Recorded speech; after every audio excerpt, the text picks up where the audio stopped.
Hello nerds! You are about to jump into the TV streaming portion of the most recent episode of The Week in Nerddom, as brought to you by me, Mr. Generally Nerdy himself. If you want to find the entire episode, then that episode exists in the top link in the description, unless you're not on YouTube, in which case youtube.com/generallynerdy is the place to go see that. Patreon.com/generallynerdy is the paywall, and generallynerdy.net, but we're getting ahead of ourselves. Let's just get to the news, shall we?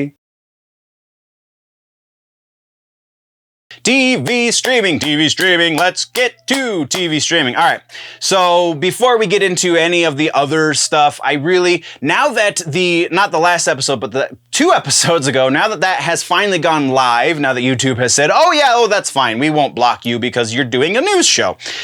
Now that that has happened, we can talk about the previous two episodes ago. I said something and I gave an incorrect date in the TV streaming section. So the new Mike Flanagan series, Midnight Mass, did not go live on the 10th. It does, though, go live on the 24th. I honestly don't know where that 10th number came from, but I was saying that for like 2 or 3 days before I double-checked my numbers and went, oh, I'm stupid. Especially because I went to go watch the dang show and was like, it's not here anywhere. What the heck? So yeah, my apologies. I'm a dummy. Let's move on to other follow-up things. So we have a follow-up on the Twisted Metal series that I believe Showtime has picked up, though that's not part of the news.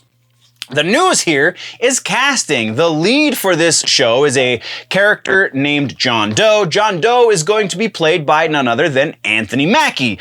Other interesting developments that we have seen recently, Rhett Reese and Paul Wernick are going to be not only writing along with Michael Jonathan Smith, who writes for Cobra Kai, but the 3 of them are also going to be executive producing it. In that same vein, we also have Will Arnett involved in this, which is a very interesting thing, but it's not Arnett necessarily directly. It's his production company called Electric Avenue. So Arnett and his producing partner are going to be part of the production staff, but not part of the writing or acting or anything like that. So again, very interesting things coming together. Words are not a thing right now. But yeah, that's all we have for Twisted Metal. And so our next follow-up has to do with Wednesday, the new Addams Family series that's happening on Netflix, directed by Tim Burton, and they've made another casting announcement.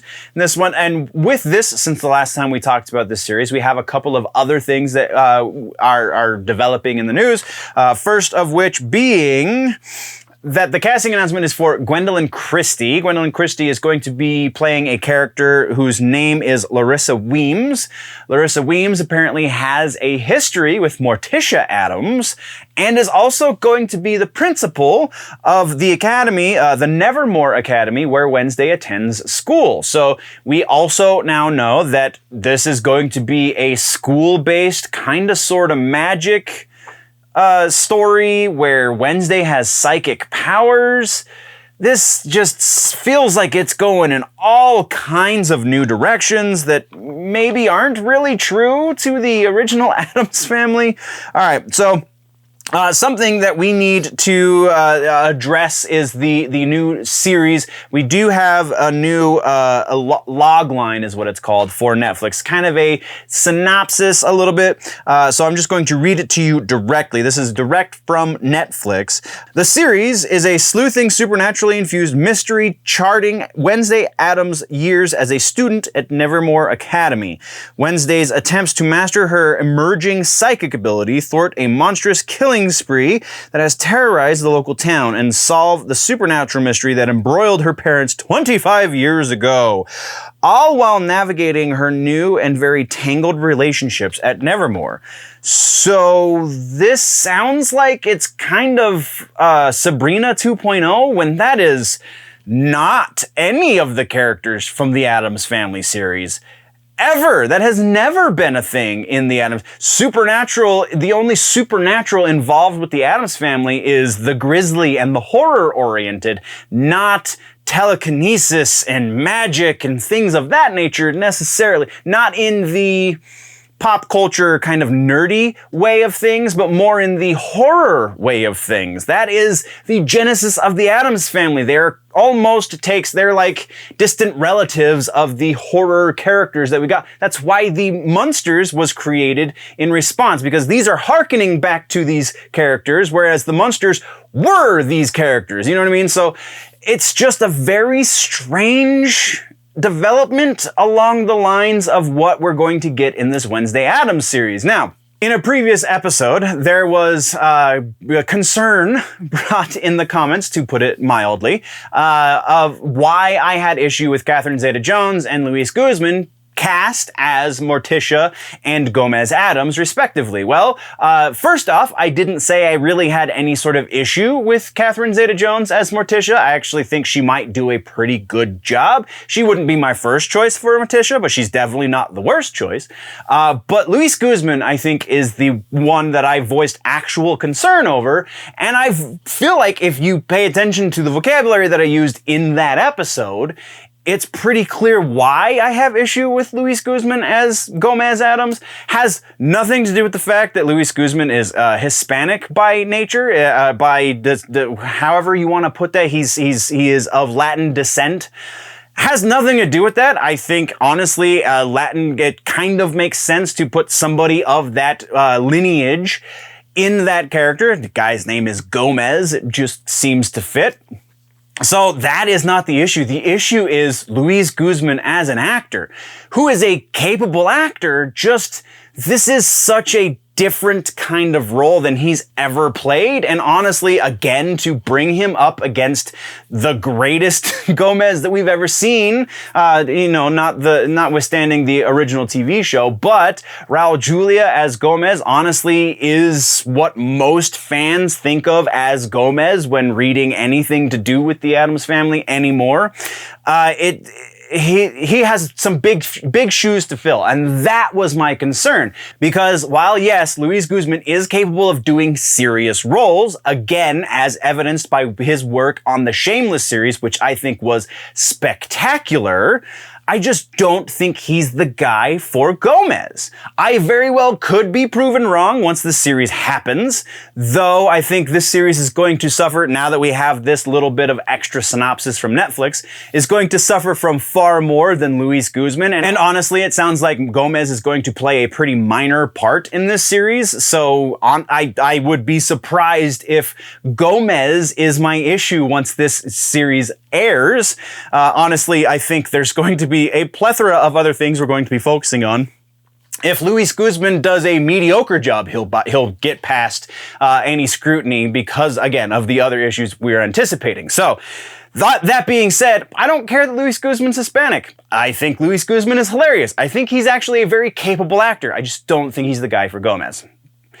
Has nothing to do with racism at all, in fact. So, there you go. Oh, I hate that I had to address that, but it was brought up and I can't just let sleeping dogs lie, apparently. So that is what we have for follow-ups in TV streaming. Let's get into trailers, and we have some interesting stuff going on in trailers. Oh, by the way, I don't know if I've mentioned this, but TV streaming is gigantic this episode. So trailers, our first one is a show called Professionals that's going to be coming to CW. The reason we're talking about this is because it has two nerd icons in this show. It is not necessarily going to be a nerdy show by definition. It seems like a fairly common procedural mixed with a number of other things. But Brendan Fraser and Tom Welling are going to be the leads in this series. It's going to deal with Brendan Fraser is a millionaire company owner who owns a tech company. They have a satellite that gets messed up. It blows up at launch, I believe was the synopsis. Tom Welling is a contractor who Brendan Fraser brings in to ferret out why it exploded and so on and so forth. Kind of sounds interesting, but not really nerdy in any sort of real respect, aside from Tom Welling and Brendan Fraser. So there's that. Our other link to the trailer also down in the description. So our other trailer, our next trailer, I guess, is I Know What You Did Last Summer. This is a series that we talked about when it was originally announced. We now have our first trailer for the Amazon Prime series. Again, link can be found down in the show notes, description, whatever. The premiere date for this one, which we have, is October 15th. And then our next trailer, Lock and Key Season 3, has its first trailer. October 22nd is going to be the air date for Lock and Key. Very interested to see where this one goes because it was a bit of a departure from the comic books. So we'll be keeping tabs there. And then our final one is another Season 3. Batwoman has released a trailer for Season 3. So this seems very interesting as well. This show has the strong potential to have a pretty solid turnaround if they can tackle this season properly. It seems that Season 3s are an interesting situation because Titans Season 3 has taken an opposite turn because Titans was amazing and then Season 3 happened and it was like, oh, this show's not what it once was. So, but that is a discussion for another day. Those are all of the trailers that we have for TV streaming. Our first piece of regular old news is a new announcement for a new series over on Disney+. Flight of the Navigator. Go back, older nerds, older millennial nerds and younger Gen X nerds, and think, Flight of the Navigator? Really? Compliance. That one? Yes, that one is getting a series treatment on Disney+.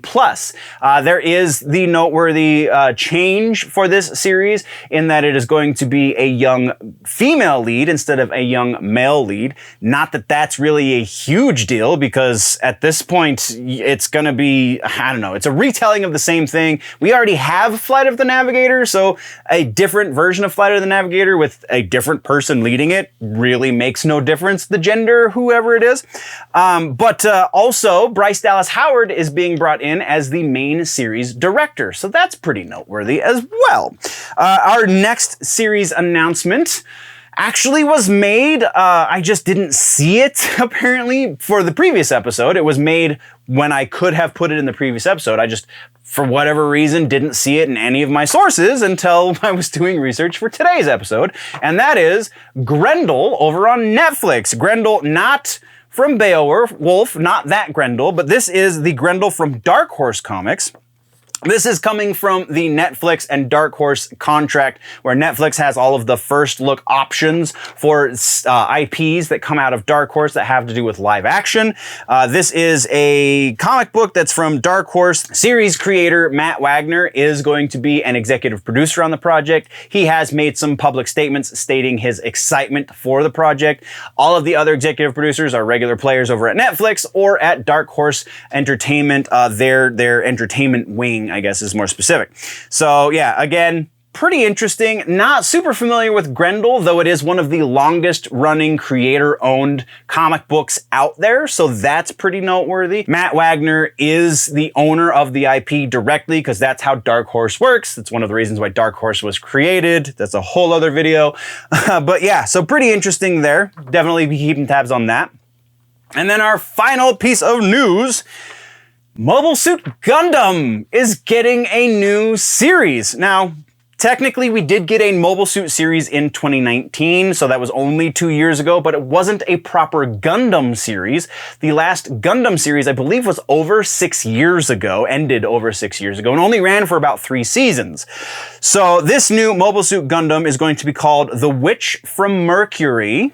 Interesting title. I honestly am not a super follower of the Mobile Suit animes, but they are pretty awesome when you catch them offhand. You can just watch like an episode or a half an episode just because the artwork is always so interesting and just the way it's done is always so well done. So very excited about this just in a peripheral kind of way, but it will be coming sometime in 2022, so they are hard at work at this right now, and that's only the Japanese release date. No word on when it's going to be coming stateside, though you can pretty much guarantee it will eventually make its way stateside, if not get a worldwide release initially. And that, nerds, is the end of our giant TV streaming section. And that was your TV streaming for this episode. There is, again, a much longer version of this where we do all of the sections all in one. You can find that by following the link in the description.